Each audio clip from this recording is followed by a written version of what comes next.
Hey, tú, ya va a empezar la clase. Pon atención.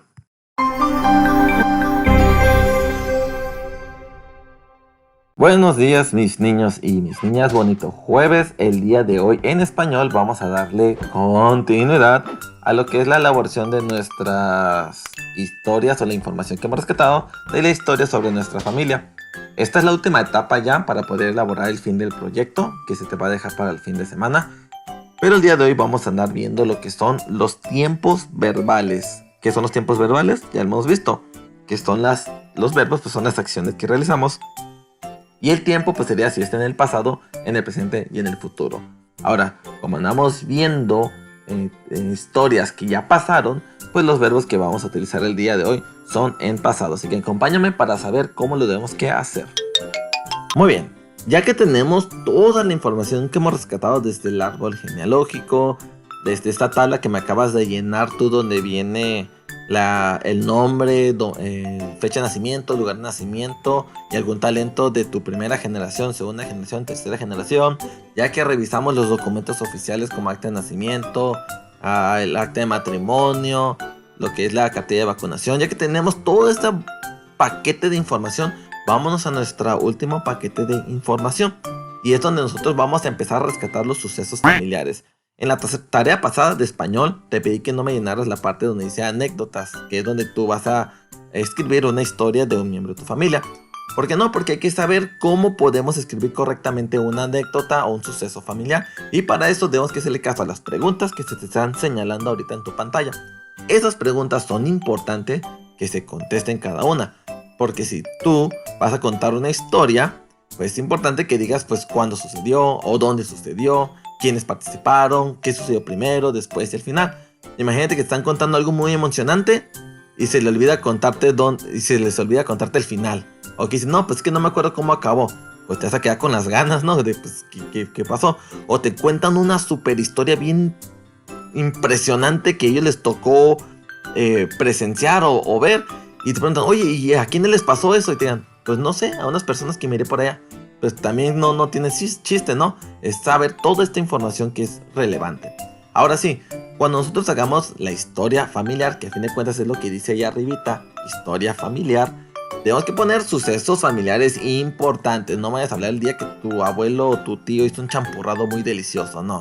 Queremos momentos impactantes de la familia de tu vida, como lo vimos en el primer texto que hablaba de los zapatistas que se llevaba a las jovencitas, o que pasaban por un periodo de hambruna, o también cuando se casaron, cuando tuvieron hijos, cuando se graduaron, cuando trabajaron.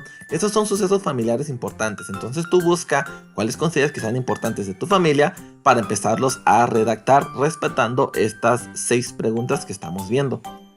El texto va a ser muy largo. Por eso nos vamos a tratar de limitar a un suceso o a lo mucho a 2 sucesos familiares importantes. Pero te tienes que ir en orden. Si recordamos nuevamente el primer texto que miramos, la niña, la alumna, empieza a hablar primero de sus abuelos. Pues de sus abuelos por parte de su papá. Y menciona primero en qué orden: nombres, fecha de nacimiento, lugar de nacimiento y luego su anécdota o suceso familiar. Ya que termina de contar unos 2, 3 sucesos familiares, se va ahora a los abuelos por parte de la mamá. Nombre, lugar de nacimiento, fecha de nacimiento o el día que nacieron, y luego, ahora sí, los sucesos familiares importantes de ahí. Y así la van a seguir con las demás generaciones. Esta fue la primera generación, que fue la de los abuelos, después sigue la segunda generación, que es la de tus padres, y por último la tercera generación, que es la de tus hermanos y la tuya. Donde vamos a empezar, recuerden, con el nombre de la persona, el lugar de nacimiento, la fecha de nacimiento, y después algún suceso importante que hayan vivido respetando las preguntas que acabamos de mencionar. Ese sería el trabajo que vamos a andar realizando, pero aquí, como empezó el video, vamos a hablar sobre lo que son los tiempos verbales. Entonces vamos a ver esta parte importante.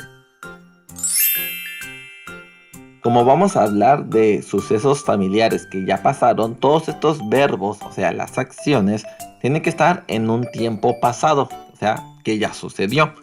Y para eso el pasado se divide en 2 maneras, en pretérito y en copretérito. ¿Cuál es la diferencia entre unas? Bueno, pues vamos a irlas encontrando. Por la parte de pretérito, todos los verbos, o sea, todas las acciones tienen que terminar con O y acento en la O. Por ejemplo, cantó, bailó, estudió, lloró.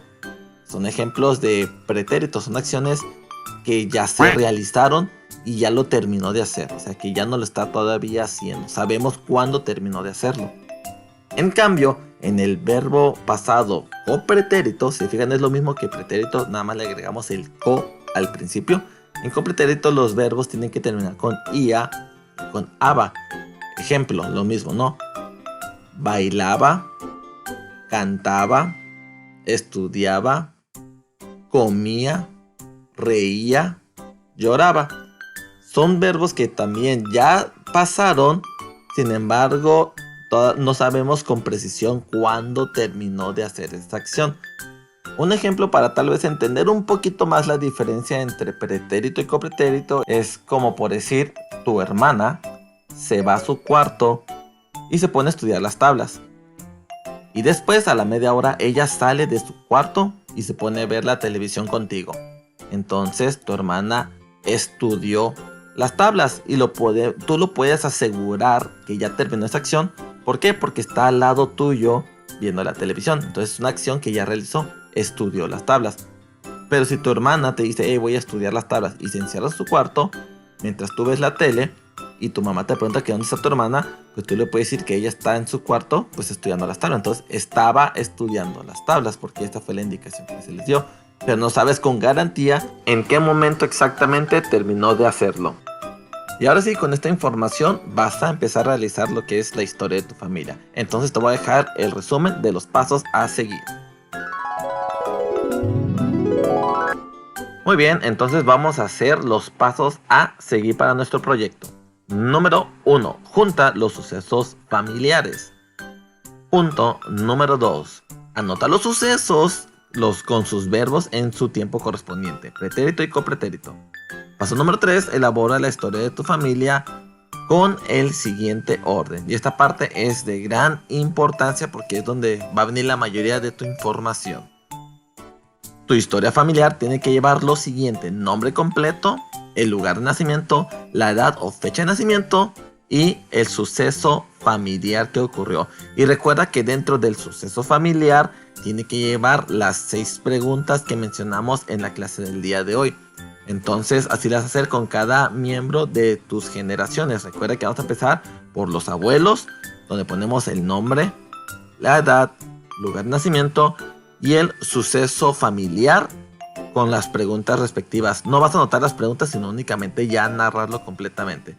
Después te vas a ir a tus padres y después te vas a ir a un suceso tuyo que te haya ocurrido en tu vida. Ok, pues sería todo, mis niños, del día de hoy. Si tienen alguna pregunta, estoy para ustedes en el WhatsApp.